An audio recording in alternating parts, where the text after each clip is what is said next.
Esto es Fotos y Libros. Historias de una pulsión escópica. El primer podcast sobre fotolibros en España. Un fotolibro no es solo una secuencia de imágenes, no es tampoco la suma de cada una de ellas. Cada fotolibro es el producto de un cuidadísimo proceso de destilación de un concepto. Es el resultado de una investigación, un discurso. Es una propuesta que construye el mundo y se posiciona frente al mundo. La fotografía se ha definido durante buena parte de su historia por construir la imagen de lo material y lo visible. Pero a veces lo que buscamos es huir de ese contexto material y utilizamos estos objetos visuales para evocar todo lo contrario. La imagen también puede abrir un espacio de representación al etéreo, a las emociones o las sensaciones que no se pueden ver. Es posible condensar en una instantánea todo aquello que a las palabras a veces les cuesta expresar. Pero en otras ocasiones, la fotografía es algo precario a la hora de explorar la complejidad de algunos temas, y la empleamos acompañada de textos que narran los detalles de las historias, documentos e informes de archivos policiales o recortes de prensa, que ayudan a crear un puzzle que permite a los autores y autoras abordar e investigar visualmente asuntos difíciles con mucha más profundidad. Y cada proyecto fotográfico, además de servirnos para levantar acta de una época y un lugar, se revela como una reflexión sobre la propia imagen y sus mecanismos de creación de sentido. Nos encontramos con infinitas maneras de aproximarnos a un sinfín de temas, de narrarlos y de crear discursos visuales. Por eso, nos preguntamos, ¿cómo se traduce a imágenes los conceptos etéreos? ¿Cómo se abordan desde la fotografía las realidades más complejas? ¿Cómo podemos compartir vivencias ajenas? En definitiva, ¿cómo podemos hablar de diferentes modos narrativos en fotografía y cómo se realizan las investigaciones visuales para crear un fotolibro? Somos Nieves Limón y Marta Martín Núñez. Acompáñanos para responder estas y otras preguntas. Hola Nieves, ¿cómo estás? Bien. Un capítulo más con ganas. Sí, y si en el anterior capítulo conversábamos con Montse Puig, Antonio Sobanova y Alex Llobet sobre la importancia de la creación de las secuencias a la hora de conformar proyectos fotográficos, ahora nos adentramos en un nivel mayor de profundidad para intentar comprender cómo explorar conceptos, crear discursos y abordar investigaciones visuales. Y en esas estamos hoy, explorando diferentes modos de contar, diferentes narrativas y quizá no tan narrativas que nos ofrecen los fotolibros. Así que para este objetivo nos acompañan hoy tres creadores con trabajos muy diferentes entre sí. Aquí en el estudio tenemos a David Jiménez y en conexión tenemos a Laia Abril y a Joan Foncuberta. ¿Cómo estáis? Muy bien. Hola, ¿qué tal? Hola.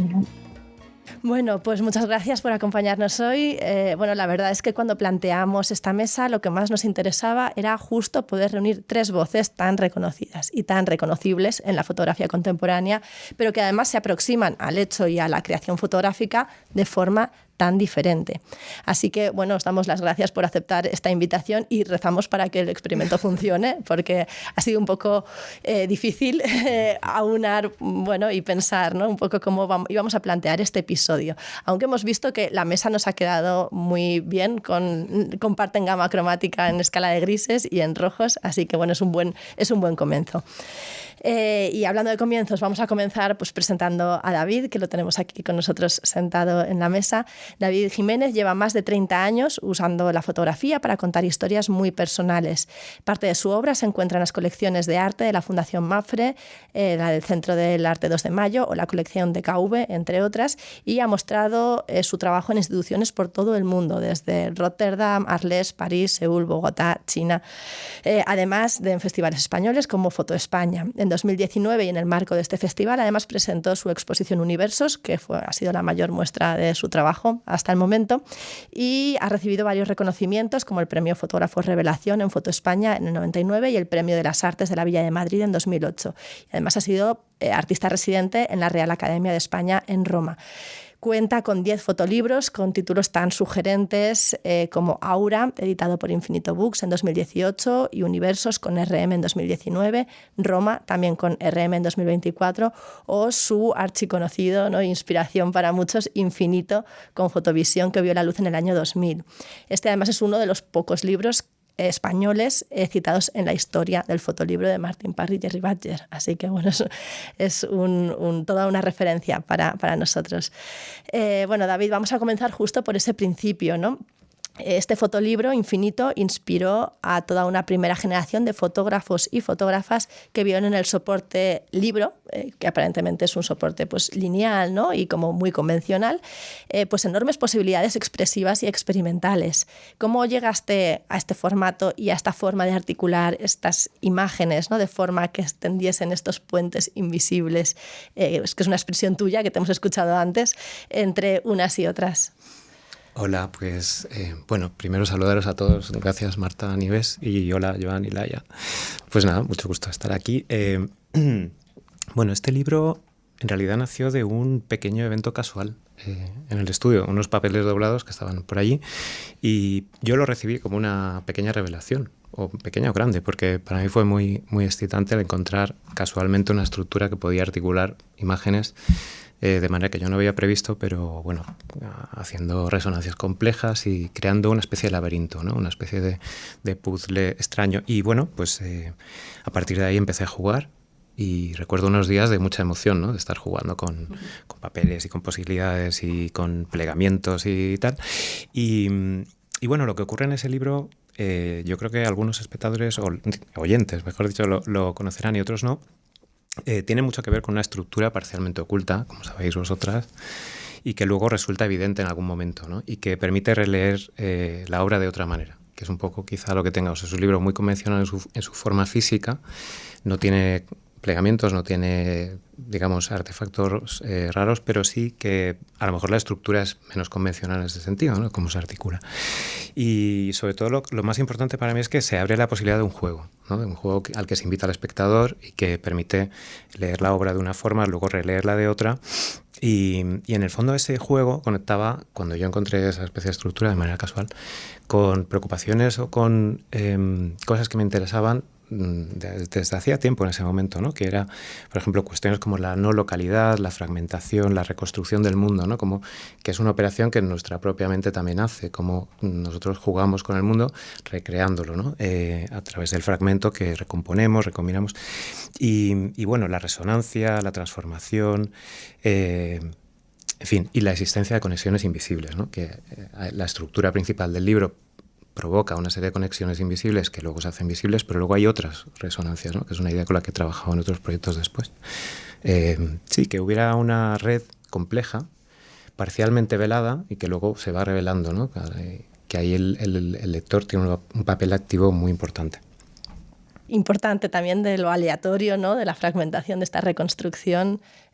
Nos quedamos con esta idea, luego igual la retomamos un poquito más adelante. Sí, ahora cambiamos de tercio, ¿verdad? Como decía Sí. Marta, que son 3 trabajos que dialogan de forma diferente, ¿no? Al otro lado de la pantalla tenemos en este caso a Laia Abril, ¿no? Hablábamos antes de que la fotografía es un medio que nos permite cartografiar el mundo y asomarnos a su complejidad. Y en este terreno, pues Laia Abril es toda una referencia ineludible. Premio Nacional de Fotografía en 2023. Se le ha definido en muchas ocasiones como artista multidisciplinar porque en sus proyectos utiliza fotografía, textos de diferente naturaleza, material audiovisual, etcétera, ¿no? Laia es periodista y está especialmente interesada en explorar cuestiones vinculadas con el género y la biopolítica. Le interesa crear contranarrativas para explorar las representaciones contemporáneas de temas tan complicados como los desórdenes alimentarios, las violaciones o el aborto. Así creó su Historia de la misoginia, compuesta por 4 libros. Su obra se ha expuesto en más de 25 países y se encuentra en las colecciones de las instituciones internacionales más prestigiosas. Laia, como decíamos, te has asomado a temas pues, que son muy difíciles de narrar, así lo consideramos, ¿no?, Marta y yo y muchas más personas que conocen tu obra y que afectan en buena medida pues, a las mujeres, a enfermedades como la anorexia, la bulimia, te aproximas también al aborto, las violaciones. ¿Cómo crees que la fotografía puede exponer y mostrar estas problemáticas que son tan complejas? ¿Y tienes algunos límites a la hora de abordar estas cuestiones? Bueno, hola, buenos días y también gracias por tenerme aquí. He estado pensando mucho en esto últimamente porque se cumplen casi 10 años, o más de 10 años, pero 10 años de la primera exposición de On Abortion en Arles, justo el año que viene. Y obviamente los temas es un aspecto muy importante y siempre he dicho que es el más importante en mi trabajo. Pero sin darme cuenta, sí que es verdad que he estado trabajando en una línea más meta en la que he estado reflexionando mucho, ¿no? Sobre esa responsabilidad, esa enorme responsabilidad que tiene la fotografía a la hora de representar en general, pero obviamente representar violencias hacia la mujer, ¿no? Y cómo este papel es fundamental en la percepción colectiva y en la percepción individual, ¿eh? De cómo vivimos esas violencias. Entonces, estaba pensando últimamente que tradicionalmente, desde la fotografía documental, desde el fotoperiodismo, pero en general desde la fotografía, contamos estas historias mayormente desde el punto de vista de las víctimas. Pero con la inclusión de las redes sociales, entrando en el juego, hemos doblado la presión y la exposición y la crítica digital, ¿no? Entonces, todo este discurso de cómo la fotografía puede ayudar, puede incluso salvar el mundo, que obviamente es un discurso que ya no tenemos tan presente, o por lo menos no todo el mundo lo tiene tan presente, pero sí que es verdad cómo ha dado la vuelta a la tortilla, ¿no? Un poco en el sentido de cómo la fotografía puede incluso crear problemas graves, ¿no? En estas representaciones. Entonces, gran parte de mi reflexión en este proyecto, en la History of Misogyny, ha sido dónde poner el foco. ¿Qué significa fotografiar de una forma o de otra? ¿Y qué repercusiones tiene representar a alguien o algo de una forma u otra, ¿no? Incluso muchas obras de las que hablo últimamente son las de no fotografiar, ¿no? Tengo acciones que no son fotos o son fotos que no se ven y el hecho en sí es que no fotografiar, ¿no? O por qué no quiero fotografiar. Un ejemplo similar tenemos con On Rape, con el segundo capítulo, la serie de los testimonios en las que tenemos estos vestidos que son estos uniformes que representan las culturas de la violación y representan las instituciones. Aquí fue coger el foco de la imagen de la cámara y en vez de ponerlo sobre las víctimas, que en principio debería ser algo positivo porque se supone que damos voz a esas víctimas, para mí la idea fue darles un descanso y un respiro y poner el foco, en este caso, en las instituciones, ¿no? Estos vestidos, para mí, estos uniformes representan las instituciones y por eso el proyecto se llama Un fallo institucional. Y obviamente no estoy diciendo que no tengamos que hacer fotos o no estoy diciendo que todo el resto de las cosas que hacemos no se tengan que hacer, pero sí que ha sido un trabajo muy interesante que he hecho paralelamente, casi inconscientemente, en qué significa fotografiar y si hay que fotografiar siempre o no. Nos quedamos también con esta idea, ¿no? Sobre la reflexión sobre el propio acto de fotografiar, ¿no? y sobre la propia fotografía en sí misma, ¿no? Porque eso entronca muy bien pues, con todo el trabajo de Joan Fontcuberta, ¿no? Que tenemos también al otro lado de la pantalla. Es imposible resumir en unas líneas la trascendencia de la obra de Joan, pero simplemente por señalar algunas cuestiones, fue Premio Nacional de Fotografía en el 98 y también Premio Nacional de Ensayo en 2011 y el Premio Hasselblad en 2013, entre otros reconocimientos internacionales, ¿no? Algunos de sus míticos trabajos como Herbarium, Fauna, Sputnik, pues han marcado, ¿no? A toda una generación y bueno, y sigue produciendo trabajos, ¿no? Como el último, Dinosaur, editado con Dalpine. Y bueno, y también por otra parte sus ensayos más teóricos, ¿no? Desde El beso de Judas, Fotografía y verdad, La cámara de Pandora, La furia de las imágenes o el más reciente, publicado primero en catalán con Arcadia y ahora en castellano también con Dalpine, Imágenes latentes, la fotografía en transición. Joan Fontcuberta es fotógrafo, profesor, ensayista, comisario y además todos estos roles sostenidos durante décadas, ¿no? Que igual eso es quizá también una de las partes más difíciles, ¿no? Bueno, Joan, tu obra es una reflexión constante sobre la propia imagen fotográfica, sus límites, sus posibilidades discursivas y sobre las transformaciones tecnológicas y los usos sociales y afectivos, ¿no? Que vienen con esas transformaciones. Además, parece, ¿no? Que tus trabajos fotográficos van siempre de la mano con esos ensayos que citábamos, ¿no? Plasmas en tus proyectos visuales lo que exploras desde la investigación histórica o discursiva, ¿no? O al revés, ¿no? Igual primero van los trabajos artísticos y luego la investigación sobre esta parte más histórica. Entonces, desde nuestro punto de vista, en cualquier caso es una obra inseparable y has pasado de explorar la verdad y la mentira escrita en la imagen fotográfica, la revolución que supuso primero la digitalización y después pues la sobreproducción y ahora, bueno, sigues en la brecha con las transformaciones que nos está dejando la inteligencia artificial, pero todo ello sin perder de vista esa extraña conexión tan humana que nos une a nuestras propias fotografías, ¿no? Entonces, bueno, contigo es muy difícil encontrar un punto, ¿no?, de arranque, pero vamos a empezar por el final, ¿no?, rescatando la pregunta que formulas en tu último libro, ¿no?, para introducirlo, donde dices: ¿qué queda de la fotografía como fragmento y cadáver, como acto de curiosidad y archivo? ¿Qué queda de ella en la era de la posverdad y los selfies, en la era de las ventanas indiscretas de Facebook e Instagram, de los emoticonos y del spam? Y añadimos nosotras: ¿qué futuro le queda a la fotografía después de la inteligencia artificial? Bueno, también quiero empezar agradeciendo que me hayáis invitado y que pueda compartir micro con dos amigos y excelentes fotógrafos. También quiero agradecer a los de Fotocolectania que me han permitido conectarme desde su biblioteca. Una que hay detrás clasificando libros, por lo tanto, me es encantado. Con cameos y todo. Sí, sí. Forma parte del paisaje. ¿Qué será de la fotografía? Mira, hace tan solo un par de días he recibido una revista francesa monográfica de L'Heure dedicada monográficamente a qué será de la fotografía. Han pedido a 125 expertos de todos los ámbitos, fotógrafos, comisarios, conservadores, coleccionistas, críticos, etcétera, qué pasará desde la atalaya en la que estamos de 2025, qué pasará a la fotografía en el 2050, ¿no? Y evidentemente hay opiniones para todos los gustos. La que más me ha gustado es la más ambigua. Hay alguien que lacónicamente dice: la fotografía será lo mismo pero diferente. ¿En qué consistirá lo mismo y en qué consistirá lo diferente, ¿no? Esa es la pregunta del millón. Yo, ya sabéis, soy un profeta fatal. Mis vaticinios nunca se cumplen, pero a lo mejor sucede lo contrario de lo que diga. Por lo tanto, ya puede ser una buena referencia, ¿no? Yo creo que lo que está pasando es que la fotografía evoluciona, se transforma. Han pasado 2 siglos desde su nacimiento. El año que viene, el 2026, habrán los fastos conmemoraciones del bicentenario de la fotografía en todas partes, con grandes exposiciones, con simposiums, con ediciones, con las universidades, etcétera. Y por lo tanto es un momento para mirar atrás, pero sobre todo para especular con el futuro, ¿no? Y entonces, para mí, lo que ha sucedido es que la fotografía nace bajo la presión, bajo las coordenadas históricas de un momento que es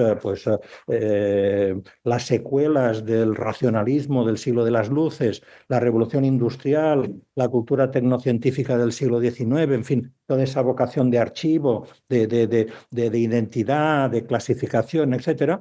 Y en cambio ahora estamos en el siglo XXI con otro paisaje económico, político, ideológico, etcétera, etcétera, ¿no? Es decir, la globalización, la virtualidad, etcétera. Entonces, la fotografía simplemente se adapta a estas nuevas necesidades, ¿no?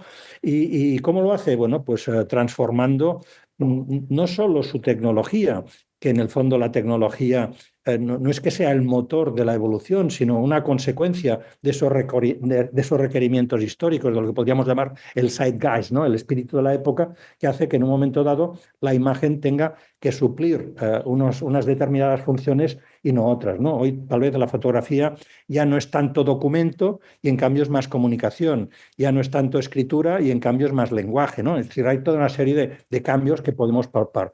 Y yo creo que eso se irá agudizando. Es decir, la fotografía seguirá siendo importante para nosotros. No sé hasta qué punto podremos seguir llamando la fotografía stricto sensu, pero el tema terminológico, la nomenclatura, tal vez es lo de menos.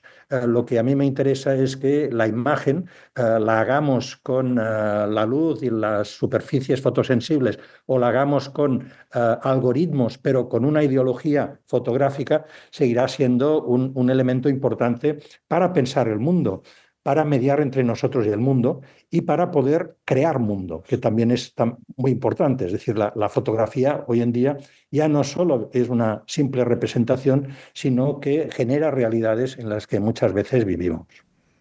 Pues muchas gracias. Habíamos planteado estas preguntas como de apertura, pero lo mismo ya cerramos el capítulo porque ya tenemos todas las respuestas. Bueno, pues como hemos podido escuchar, no lo vamos a cerrar además, evidentemente hay mucha conversación. Son 3 miradas, 3 intereses diferentes que implican procesos de creación distintos. Pero Marta y yo pensábamos que vuestros trabajos sí que tienen al menos un punto de conexión. Se pueden entender como investigaciones visuales y esto es algo que David también comentaba mucho, ¿no?, en su intervención. Es decir, todos vuestros proyectos implican largos periodos de investigación, en algunos casos sostenidos desde hace años, y entendemos que también con una documentación exhaustiva sobre algunos temas e incluso como experimentación con la propia materialidad de la imagen, eso que Laia decía de la parte meta, ¿no?, con sus procesos técnicos o con sus usos sociales. David, vemos en tus libros y en los dípticos, por ejemplo, de Infinito versus y otras publicaciones que parecen creados como parejas de fotos que nacieron para leerse juntas, ¿no? ¿Cómo se llega a esto? Es decir, ¿cómo es tu proceso creativo? ¿Qué hay de planificación y qué hay de aleatorio? ¿Cuánto tiempo te lleva a encontrar que esas imágenes son las adecuadas y que completan ese binomio? Precisamente casi todos los dípticos que hay en mis libros son encontrados, o sea, no son buscados. Me han preguntado varias veces esto, como, claro, a veces puede tener esa tentación de pensar que he tomado una fotografía pensando en la que la va a acompañar y eso no sucede casi nunca. O sea, a lo mejor hay alguna excepción, pero yo sí me planteo, como decías, mi trabajo como un proceso de investigación. Yo creo que como todos los que estamos aquí, pasa que son investigaciones quizá diferentes, pero también tienen cosas en común, ¿no? Parto de algunas premisas y con esas ideas de partida necesito encontrar algo muy importante que es las estrategias de representación, o sea, la manera de darle forma a eso. Que en mi caso es muy importante, bueno, en todos los casos, ¿no? Yo no creo que haya ningún caso en que la estrategia de representación sea fundamental, porque al final en esa estrategia está como cifrado algo muy importante que es una visión del mundo, ¿no? Algo que tú estás diciendo sobre el tema. Los temas, hay alguien que lo ha dicho, son los mismos casi en la historia de la humanidad, si nos vamos a lo profundo, se han repetido muchas veces y lo que cambia sobre todo es la manera de darle forma, porque esa forma implica eso, una cosmovisión, ¿no? Y una, como decía Joan, ese zeitgeist, ¿no?, ese espíritu de los tiempos va quedando reflejado y lo que tú mismo aportas también como autor yo creo que en gran parte es esa manera nueva de contar un tema por mucho que conecte con preocupaciones antiguas, ¿no? Pero bueno, para ir a lo concreto, ¿no? Yo parto de premisas, pero necesito encontrar esas formas y por eso necesito fotografiar, necesito hacer un proceso que a veces lleva mucho tiempo, que es tomar fotografías partiendo de esas premisas y encontrar, ir dejando que el trabajo también me lleve a sitios, ¿no? Y que coja un camino que me parezca interesante y en ese proceso surgen más ideas también. Muchas de las ideas. Yo, por ejemplo, trabajo mucho con algo que llamo las ideas clave, que son, en lugar de escribirme, yo que sé, un texto sobre de qué va el proyecto que estoy haciendo, colecciono una serie de conceptos, palabras, ideas muy fragmentarias, puntuales, pero que se van incorporando, ¿no? Y eso me ayuda, ¿no? Y bueno, pues al final, por ejemplo, en mi caso, el trabajo de edición, es decir, de ver todo el material que he recopilado en las tomas fotográficas, que para mí son, por ejemplo, ahora vengo de Egipto de hacer fotografías para un proyecto nuevo, entonces he estado 10 días de sol a sol, tomando fotografías muchísimas, miles. Literalmente, de sol totalmente a sol. Literal, de sol a sol y traigo muchas miles de imágenes y ahora ya para procesar todo eso necesito pues a lo mejor 1 mes o 2 meses, ¿no? Y en ese proceso de edición voy encontrando un camino para seguir y la próxima vez que voy a tomar más imágenes ya vengo, bueno, pues condicionado por todo lo que voy encontrando en el camino y por eso necesito a veces años, ¿no? Que bueno, a veces, simultáneo a veces varios proyectos diferentes. Uno está empezando, otro está terminando, a lo mejor uno está en una fase en la que está casi ya exponiendo y otro está solo iniciándose, ¿no? Que es en realidad la fase que a mí más me gusta, la que más disfruto, es la de juego y experimentación, que es donde creo que ocurre realmente lo más importante. Y luego hay otras fases que, bueno, a veces son más arduas, pero que son de concreción, ¿no? Y de decir, bueno, de todo este proceso, por ejemplo, claro, como para todos nosotros, muchos de los procesos creativos que abordamos contienen muchas miles de imágenes, de ideas, de tentativas que luego no van a ver la luz nunca, pero todo eso es como la parte sumergida del iceberg, ¿no? Como pienso yo a veces, lo que emerge, lo que ve el público es solo una pequeña parte, pero esa parte creo que está como gozando o disfrutando de ahí está condensado, ¿no? Lo que tú quieres ofrecer. No es lo mismo lo que ofreces que lo que tú has experimentado en tu en tu proceso, ¿no? Ujú. Y bueno, pues eso es. Bien resumido para no ser un proyecto creativo Sí. complejo, ¿no? Y procesos de años, ¿no? Ujú. Como estábamos hablando. Sí, es que, claro, yo, por ejemplo, no necesito, o sea, no quiero precipitarme porque además, como disfruto con esos procesos, Ujú. no veo... No los aceleras. No los acelero, Sí. claro. No veo que haya un problema en que sean largos, ¿no? Una vez que reduces la tensión de lo que es, digamos, la escena pública, ¿no? Que te pide productividad. O sea, estamos en un mundo que pide productividad y, bueno, pues todos queremos hacer cosas, pero realmente yo no he querido tener prisa, ¿no? En acortar, sobre todo la parte que yo creo que es, para mí, de más disfrute, pero además creo que la más importante, ¿no? Que yo puedo aportar ahí. Y bueno, Laia, pasamos ahora un poco a tus propios procesos, ¿no? Porque tus fotolibros entiendo que también son investigaciones, ¿no? de años y con procesos muy complejos, ¿no? Decíamos igual, como esta metáfora del iceberg, ¿no? que comentaba David, quizá también están en tus propios proyectos, ¿no? Y especialmente en el proyecto sobre la historia de la misoginia, ¿no? Y bueno, con todos los volúmenes y todos los fotolibros que lo componen, vemos bueno, pues que son exploraciones visuales donde además de fotografías incorporas muchos otros documentos, ¿no? Y material de los medios de comunicación, material de archivos personales, de archivos públicos también, ¿no? Que van componiendo una enorme constelación de referencias visuales, ¿no? Entonces, incluso yo creo que en el último libro, ¿no? Parece como que está este tablón, ¿no? Como con muchas referencias como pegadas, ¿no? Es como muy gráfico, ¿no? De este proceso, ¿no? De ordenar todo este material. Entonces, la pregunta nosotras que tenemos aquí es cómo moldeas todo ese material para que acabe tomando forma en una página, ¿no? Y cómo crees que, bueno, cómo creas desde ahí un relato en un libro que de alguna forma siempre impone pues una cierta linealidad, ¿no? Un cierto orden a las ideas, ¿no? Después de la cantidad de referencias que manejas. Sí, en realidad yo que vengo más de la escritura y de la literatura como referente desde la infancia, mis libros anteriores a estos tres son muy narrativos, ¿no? Pienso en The Epilogue y obviamente siempre pienso en referencias literarias o incluso cinematográficas.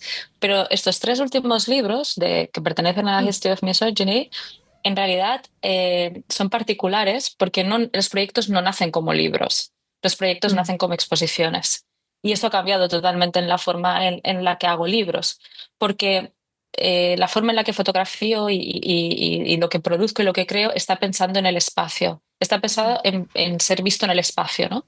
Y de hecho, en ese lugar, el público también y el lector tiene una parte, es muy importante en mis libros, pero cuando está en el espacio, él forma parte de la obra. Entonces, digamos que el ritmo es mucho más staccato, pienso en narrativas mucho más cortas, en micronarrativas, en obras para ser vistas en volumen, en un tamaño en específico. Entonces, ¿cómo traducir todo eso al libro? Al principio fue bastante complicado, porque yo también trabajando de editora pensé, bueno, no pasa nada, ahora esto lo pongo todo en un libro y no hay problema, ¿no? Y sin embargo, no fue así, ¿no? Y acabó siendo, recuerdo con una Abortion, que de hecho es uno de los libros que al final he tenido más éxito, que es un poco contradictorio de lo que estoy diciendo, ¿no? Porque digo, bueno, esto nace como exposición y luego hago una especie de catálogo. Es el que más nos gusta, ¿no? En realidad fue interesante porque tuve que volver a mirar, ¿no? Volver a leer y a repasar todo lo que había producido y entender cómo viviría eso en un libro, ¿no? Para mí yo siempre pienso algo muy obvio, pero una exposición es una experiencia pública, es una experiencia colectiva y obviamente una experiencia de lectura de un libro suele ser algo más íntimo y más privado, ¿no? Y de hecho está comprobado cómo nuestro cerebro gestiona, por sobre todo historias traumáticas, de una forma muy diferente cuando estamos en el espacio y estamos caminando que cuando estamos solos y estamos quietos. Entonces, yo he estado pensando mucho, ¿no? en la experiencia de leer o la experiencia de consumir esa materia que yo estoy ofreciendo cuando físicamente estás en un lugar o en otro o estás haciendo una acción u otra, ¿no? Y entonces estos libros sí que es verdad que, como habéis dicho, recogen el proceso investigativo, las reflexiones y además puedo añadir más voces y puedo poner más entrevistas y puedo explicar mejor las cosas. Pero también, si te fijas, On Abortion es muy parecido a la exposición al libro. On-Rape es un poco más diferente, Magisteria es muy diferente, ¿no? Y ha sido un proceso muy interesante también de hibridar en un formato en el que el libro está tomando otra tesitura que es muy distante a la que, por ejemplo, tenía en forma de narrar, insisto, con The Epilogue, que para mí sigue siendo mi preferido, ¿eh? Pero sí que es verdad que se convierte en un objeto en el que te digo, vale, no hace falta que lo leas del principio hasta el final, ese no es el contrato que necesitamos, es un libro que vas a poder leer de la forma que te apetezca, vas a poder ir hacia atrás, hacia adelante, abrirlo, cerrarlo, verlo todo, no verlo, pero yo sí que te voy a proponer siempre, ¿no? Un orden, una narrativa, hay una portada y una contraportada, yo te voy a proponer una forma de pasear por mi cerebro. Y como decía David, ¿no? De esa punta del iceberg, que es pues precisamente, ¿no? Te voy a mostrar esa punta del iceberg, pero también te voy a mostrar el recorrido que ha hecho mi cerebro. Y yo creo que la narrativa en estos libros, en estos 3 últimos libros, tiene que ver más con el recorrido emocional e intelectual que hago en estos proyectos, que no tanto en una narrativa más de storytelling, más clásica o menos clásica, pero que quizás tenían otros libros. Y eso creo que viene totalmente dado de que la obra está creada pensando primero en el espacio. Qué interesante también cuando te refieres un poco a diferentes como materias de la expresión, ¿no? Que tienen que trabajar también en fases distintas. En el caso de Joan, además de usar varias materias, pues también combina o conviven una doble faceta que pues, yo creo que se puede identificar de manera sencilla, como, entre comillas, generador de imagen o generador de estudios sobre la imagen, ¿no? Pero siempre alrededor de esos temas comunes que decíamos al comienzo. Entonces, queríamos saber, en tu caso, Joan, ¿cómo se interrelacionan estos dos procesos? ¿Trabajas de igual modo para abordar tus ensayos escritos y tu obra visual? ¿El procedimiento de creación es distinto?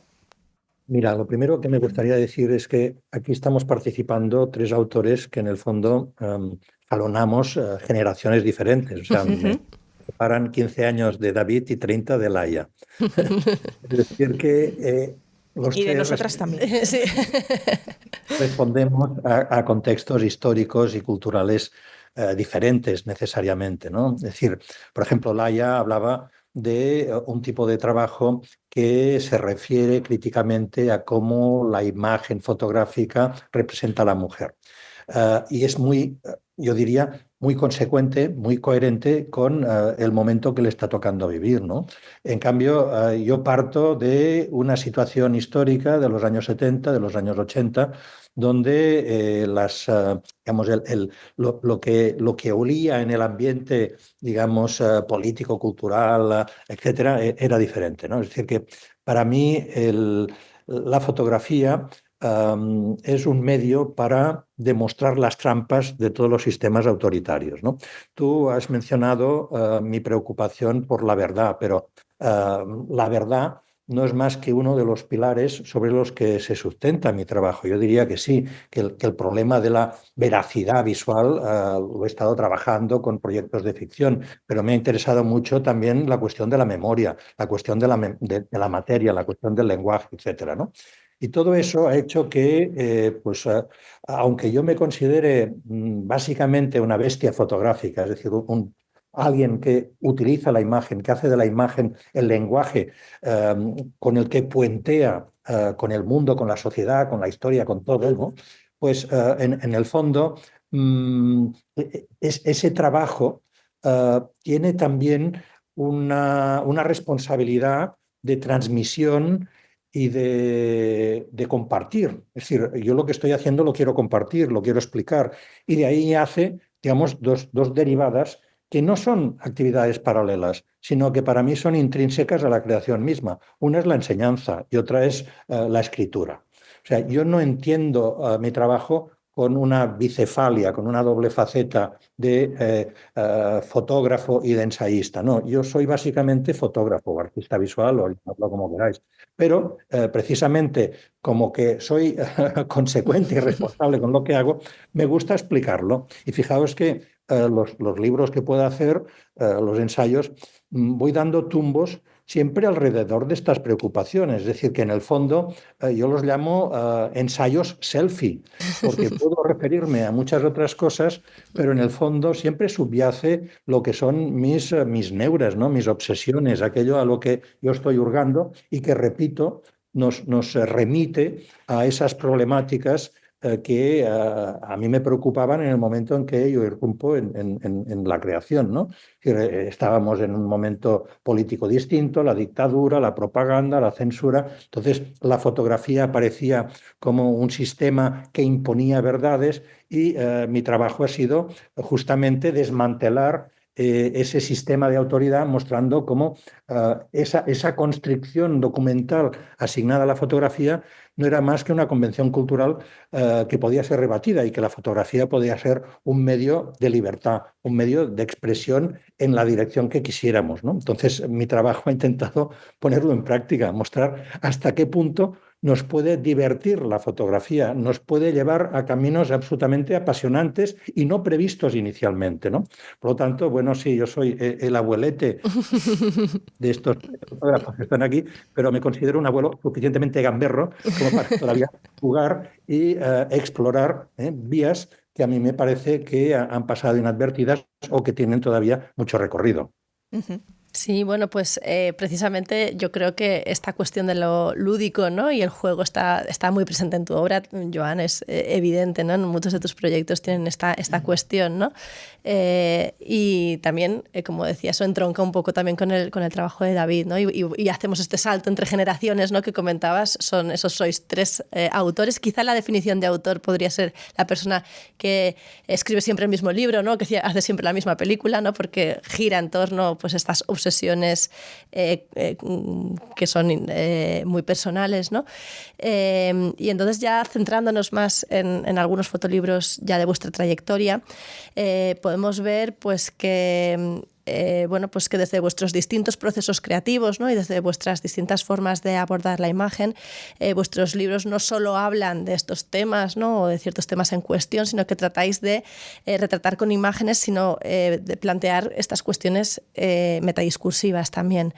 David, en este sentido tus libros son muy inspiradores, ¿no? Parece que dices con fotografías aquello que no se puede expresar con palabras, ¿no? Que conectan también con públicos muy diversos, ¿no? Porque apelan mucho quizá la emoción, ¿no? A esas cuestiones, ¿no? Que a veces no se puede encajar en la racionalidad, ¿no? del lenguaje, pero tampoco es solo una cuestión estética, ¿no? ¿Cuáles son las ideas un poco que subyacen a cada una de tus propuestas, ¿no? ¿Crees que existe una narrativa, aunque sea abierta y poética en tu trabajo, ¿no? Un poco, cuéntanos un poquito más, ¿no? Sobre cómo lo planteas tú a nivel narrativo, ¿no? O a nivel de los proyectos en sí mismos. La palabra narrativa es compleja, te la tomo porque precisamente me interesa, ¿no? Sacarla a colación. Yo creo que para mí narrativa implica secuencia, una lógica lineal.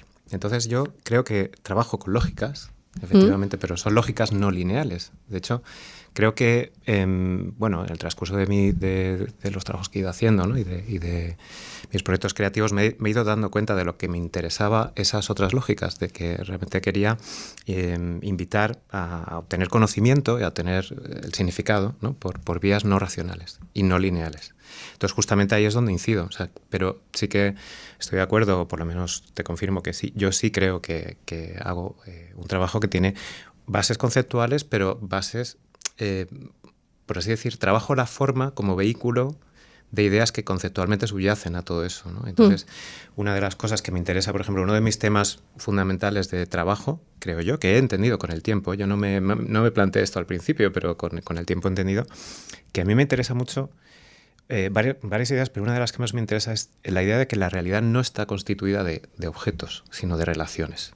Entonces, la idea, la lógica relacional, ¿no? El desmenuzar el mundo físico real y ver cómo nuestra mente lo está transformando, cómo realmente eso que llamamos la realidad es una especie de ensoñación, pues es uno de mis temas de investigación. Entonces, al final sí que hay tema, pero aparece como algo muy abstracto porque precisamente es un tema, yo creo, que muy abstracto. Entonces, los temas concretos que toco, por ejemplo, el trabajo de Roma, ¿no? Pues en Roma hay un tema, por así decir, tema entre comillas, que es más concreto, que es la ciudad o la cultura romana, pero en el fondo es una vía para explorar, pues, esos temas, lo que yo llamo temas, algo más profundo, ¿no? Más. Y en ese sentido, como te decía, yo más que narrativas creo que uso estrategias poéticas. Y creo que la estrategia poética, si por ejemplo nos remitimos a la literatura, para mí la distinción entre narrativa y poética, o esa disyuntiva, sería: la narrativa trabajaría más con una cadena de acontecimientos, ¿no? Una lógica lineal, y la poética trabajaría con lógica difusa, con la ruptura de la cadena de los acontecimientos, ¿no? Con la idea de crear vínculos, de crear algo así como una especie de chispa, ¿no? Que conecta cosas creando una cosa nueva, ¿no? Algo que el significado surge de esa especie de conexión. Y bueno, pues ya digo, ahí, por ejemplo, pues eso, yo creo que las estructuras formales con las que trabajo están muy planteadas desde esa búsqueda de los temas fundamentales que hay por ahí abajo, ¿no?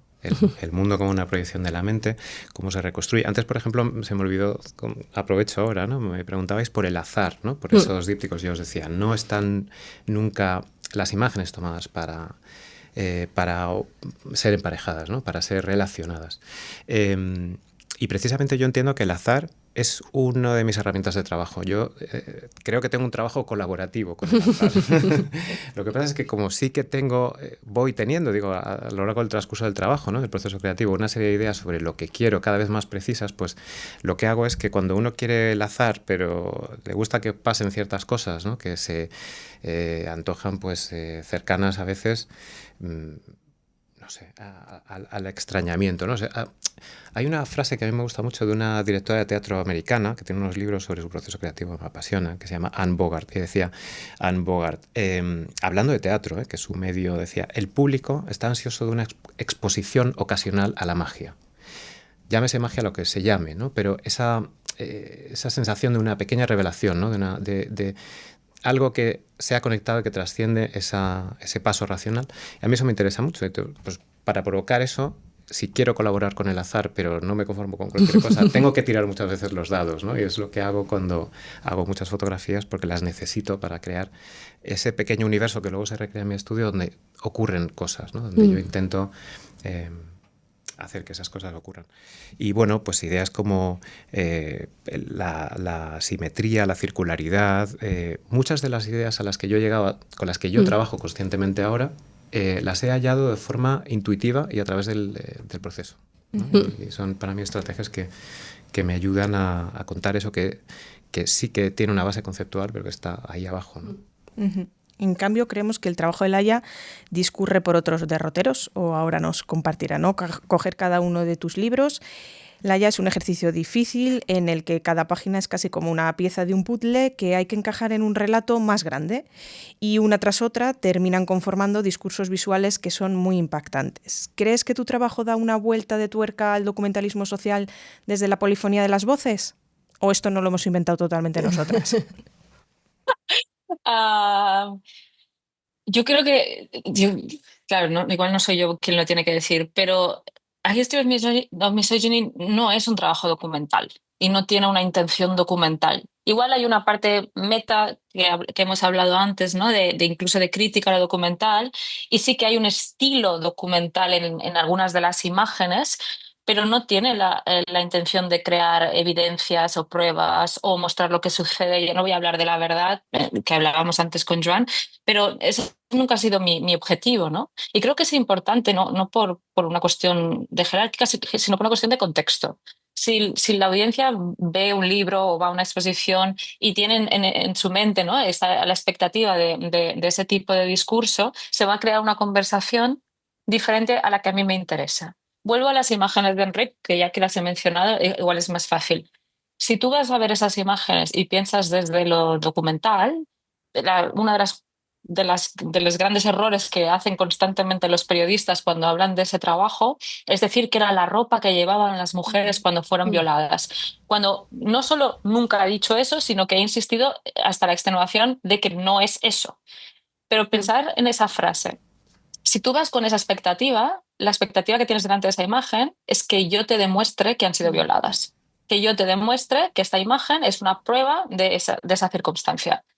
A mí no me interesa ese tipo de público porque esa no es mi intención con esta obra. Mi intención con esta obra es muchas de las otras cosas que he comentado antes y ese no es un relato en el que me interesa estar, que es más tradicional de un fotoperiodismo o de una fotografía documental.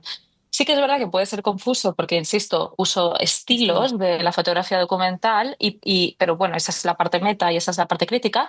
Pero mirando hacia atrás, yo creo que más que el 50% de las imágenes, si no más, son montajes o fotos descontextualizadas. Entonces, a mí, cuando digo no es fotografía documental, es porque realmente sería mentir decir que lo es, ¿no? En este caso, viniendo de donde vengo, que vengo originalmente del periodismo, ¿no? Entonces, a mí lo que me interesa son las conversaciones que se van creando, ¿no? Y sí que es verdad que, pensando en lo que decía Joan del futuro y reflexionando, últimamente yo soy de esta generación que hicimos un poco esto, ¿no? Pues pienso en Max Pinkes, pienso en la fotografía documental especulativa que le llama, pienso en esta generación mía en la que empezamos a stage images, ¿no? Sí que hablando de temas sociales o de temas reales o de temas más documentales, entre comillas.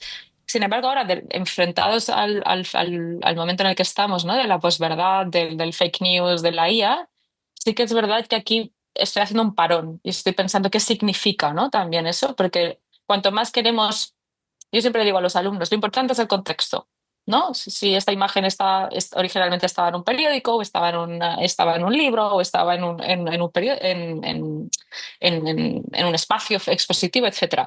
¿Qué pasa? Que ahora con las redes sociales los contextos están completamente difusos, ¿no?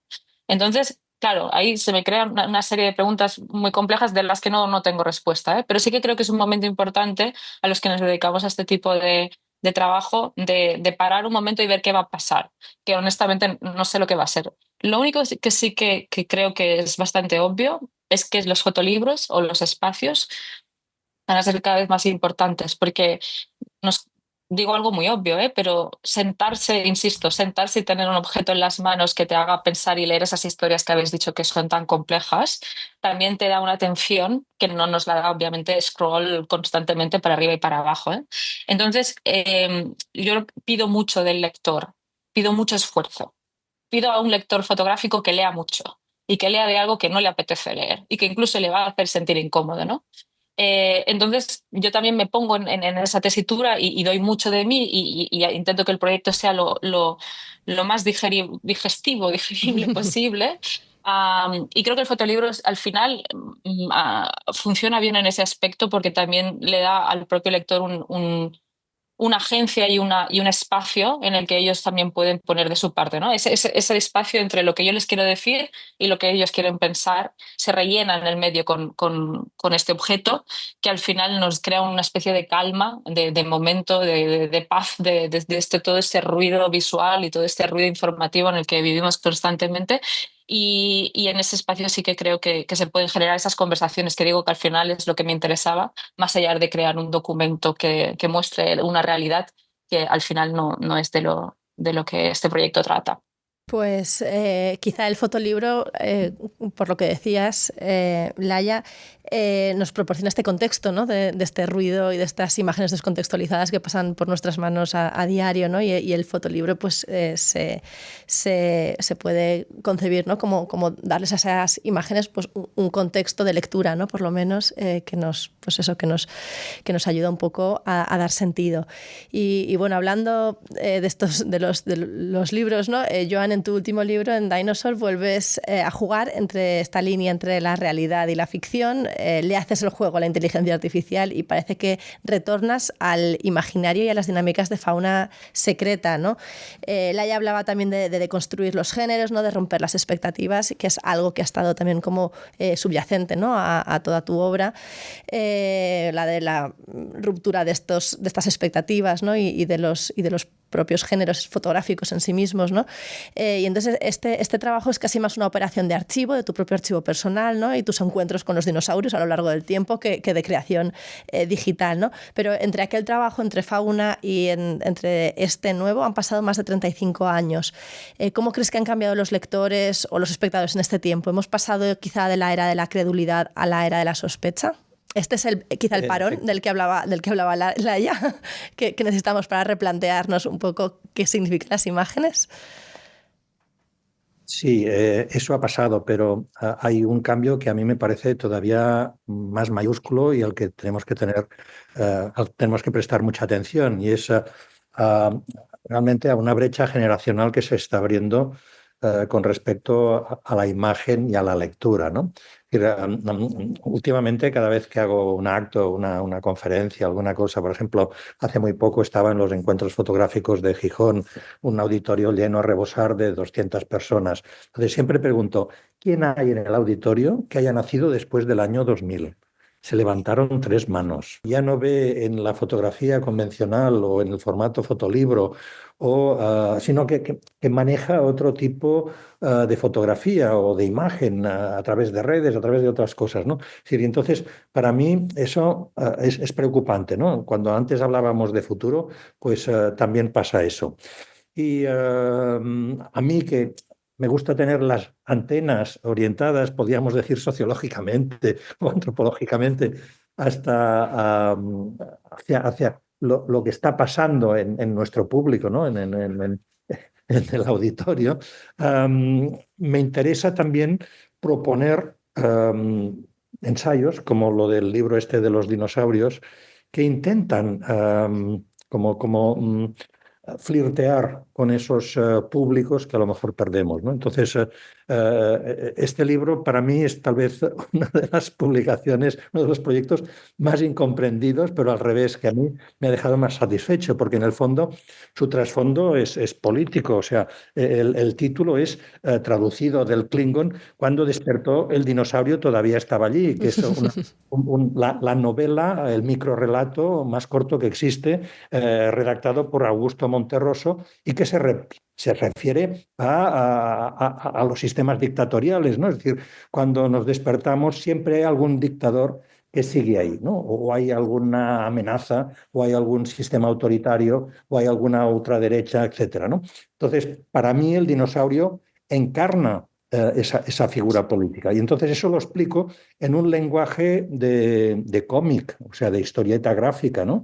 Con unos textos inventados que son de pura ciencia ficción delirante, sobre un trasfondo de Star Trek y de la Guerra de las Galaxias y tal, y que me permite pues todo un desarrollo donde otra vez mi estrategia es lo que en latín sería el serious ludere, es decir, el divertirse seriamente, o sea, provocar un juego que no quiere decir que sea algo frívolo, que sea algo no divertido, sino que sobre todo no sea aburrido, ¿no? Es decir, que pueda conectar con esos públicos que a mí me parece que estamos perdiendo. Entonces, en fin, ese es un proyecto que, repito, a mí me ha dejado muy satisfecho. Lo pasamos muy bien con Sonia Berger haciéndolo y con la diseñadora. En fin, ha sido un proyecto coral que me ha gustado mucho y que me gustará insistir ahí, ¿no? Además, en fin, no sé si vosotros también sois, como yo,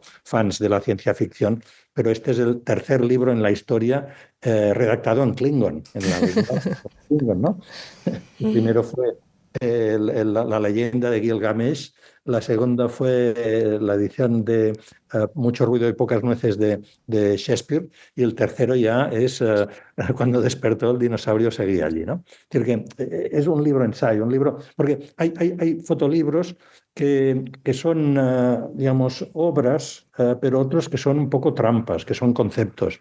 Y a mí me gusta más experimentar esa segunda vertiente, ¿no? La idea de que más allá, o sea, incluso renunciando a los gadgets, que para mí este es un problema de muchos fotolibros, que se escudan en un gadget de algún tipo gráfico, de material, etcétera.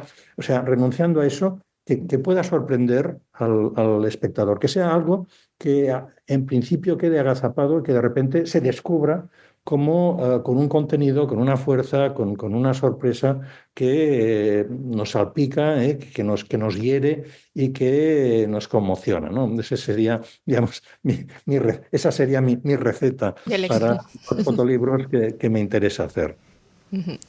Bueno, pues llevamos un buen rato, todo lo que hemos podido, el tiempo que os hemos podido robar hablando de vuestros propios fotolibros, pero no tanto de vuestras referencias. Así que ya por último, para cerrar, una pregunta que no nos resistimos a hacer.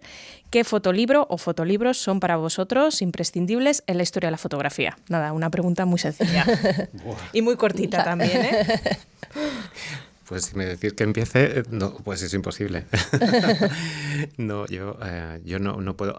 Hay uno que para mí, pero puedo decir para mí. Claro, efectivamente. Pero hay muchísimos. O sea, para mí es la acumulación. Yo en los años 90 cuando empezaba, no me quiero enrollar, pero me fui a la biblioteca del Reina Sofía, que en ese momento estaba ordenada temáticamente, no como ahora, y me vi todos los libros de fotografía que tenían, empecé aleatoriamente, luego vi que repetía y de pronto dije, ¿qué coño? Empiezo por la A y terminé por la Z y estuve meses y ese fue parte de mi aprendizaje, ¿no? En torno al fotolibro, ver mucho, que yo creo que es lo que hay que hacer, inspirarse de muchas fuentes y también de otras disciplinas sobre todo, ¿no? Que yo creo que los tres que estamos aquí estamos de acuerdo en eso, que la inspiración venga de otras fuentes que no sean solo la fotografía, que enriquece mucho, ¿no? Pero a mí hay un libro que, bueno, personalmente me puedo marcar un poco, que fue la trilogía negra de Ralph Gibson, y fue además un libro importante para mí por una casualidad quizá, que fue que Koldo Chamorro, que en paz descanse, que yo aprendí mucho de él, mi primer taller fue con él, nos sembró, o a mí personalmente me sembró una semilla, sin él querer, seguramente sin querer, diciendo que los libros de Ralph Gibson, esos libros estaban paginados, o digamos, su ordenación estaba hecha en torno a las cartas del tarot. Yo creo que esto fue una invención suya absoluta. Pero a mí, claro, me sembró la semilla de que hubiera una clave misteriosa, o sea, como algo invisible que conectara aquello. Y claro, de ahí quizás salen... Despertó la chispa de la curiosidad. Claro, y... quién sabe, a veces un comentario así te puede... Luego ha salido lo que ha salido. Claro, bueno. En tu caso, Laia... Yo estoy igual, la verdad es que no me cuesta mucho decidir. Pero estaba pensando en un libro que descubrí recientemente, así que no es uno que me haya influenciado particularmente, pero que como que en mi cabeza ordenó cosas de forma un poco espiritual. No sé si conocéis, no es un libro muy famoso que se llama Growing Up as a Woman, de Abigail Heyman. Y hicieron una exposición en Arles hace unos años y recuerdo estar en la exposición y yo no colecciono fotolibros. Además trato mal los libros, los pierdo, están arrugados, los mancho, es terrible. Los pintas, sus rayas. Los escribo encima, subrayo. Entonces no compro fotolibros porque pienso, vaya gasto, ¿no? Y solo compro fotolibros que o voy a leer porque los necesito para investigar algo, o que algo me pasa con ellos en ese momento, pero me pasa muy pocas veces porque soy poco desastre, ¿no? Y no quiero comprar demasiados. Pero fue salir de la exposición e irme a eBay o no sé dónde lo compré de segunda mano, que te digo que no es algo que yo haga, y me fui y lo compré. Y de hecho después el libro fue un éxito, la exposición, y el libro costaba una barbaridad. Y no es por costar, porque ya te digo, si así los trato, pues revenderlos obviamente no los puedo revender. Pero es un libro que es como no sé, sentí que era como un objeto en la historia del feminismo y de la fotografía, y ella no está tan considerada como fotógrafa así como artista, pero es un puro fotolibro, es su diario creciendo como mujer y con los textos escritos a mano de su propio diario, ¿no? Y era como una joya, y es muy típico decir que era como una joya, pero es que realmente es cuando yo siento un poco que digo, vale, esto lo necesito tener, aunque nunca más lo vaya a mirar, porque es como un trocito de historia, ¿no? Y de hecho tiene una foto, que es la única foto que he visto yo después de hacer un abortion sobre un aborto, que es desde su punto de vista, de cuando va a tener un aborto, creo que es en los años 60, si no me equivoco, desde el punto de vista y ves las piernas y ves al señor y es una foto no es una foto desagradable en ese sentido, pero es increíble. Y de golpe, o sea, para haber trabajado todos los años que he trabajado en este tema, ver una foto que obviamente no forma parte de mi constelación, fue increíble. Y a mí me gusta eso, me gusta cuando todavía me pueden sorprender. Me cuesta, soy un público difícil para los fotolibros.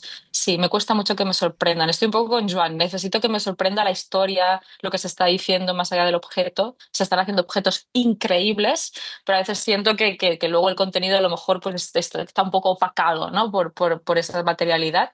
Y estoy buscando, si tenéis alguno que digáis esta narrativa realmente me ha impactado, por favor, enviarme referentes. Bueno, Joan. Bueno, si David es fan de Ralph Gibson, una buena noticia es que Taschen acaba de publicar su obra íntegra en una especie de libro, Biblia así de gordo, donde está todo, ¿no? Por lo tanto, puedes recuperar el Dave at Sea y todos esos libros históricos. A ver, yo me sumo a esta idea de que hay muchísimos títulos que han sido influyentes, pero yendo a mis raíces y para incluso demostrar que el fotolibro no es una seta solitaria que de repente irrumpe en nuestro paisaje fotográfico, sino que desde hace mucho tiempo hay muchos fotógrafos y muchos artistas que se expresan a través del fotolibro. Hubo efectivamente dos títulos que a mí me marcaron, ¿no? El primero es Cover to Cover, de Michael Snow, de 1975, que es un libro simplísimo que puedes empezar a mirar por delante, por detrás, de arriba, por abajo, y siempre tiene sentido, que es como una especie de secuencia, ¿no? Pero bueno, muy bien concebido, muy bien orquestado, y que muestra que, como acaba de decir Laia, no hacen falta subterfugios, que lo que hace falta es una idea potente para que el resultado final pues, tenga fuerza y exprese de una manera radical y es bien explícita una idea, ¿no? Y el segundo es Evidence, de Mike Mandel y Larry Sultan, de 1977, que lo mismo, es un libro donde no sobra nada, donde hay una economía de medios, o sea, es conciso, es austero, pero tiene una idea tan potente que lo ha hecho una obra que pasan los años y cada vez tiene más valor y cada vez yo creo que influye más en posibles caminos que toman los fotógrafos más tarde, ¿no? Como sabéis, lo que hicieron Mike Mandel y Larry Sultan fue seleccionar fotografías de archivos de diferentes instituciones, la NASA, universidades, laboratorios de investigación, los bomberos, la policía, etcétera, extraerlas de su contexto original y darle simplemente una visibilidad, perdón, fuera de ese entorno, de ese origen, con lo cual las imágenes adquirían una dimensión surrealista, extraña, poéticamente siniestra, ¿no? Pero fortísimo, ¿no? Y es un modelo que luego se ha venido repitiendo y que de alguna forma marca toda esa tendencia actual, contemporánea, de trabajar a partir de archivos, ¿no? En fin, estos dos, Cover to Cover y Evidence, para mí han sido mis Biblias, mis libros de referencia durante mucho tiempo. Pues muchísimas gracias por vuestra generosidad.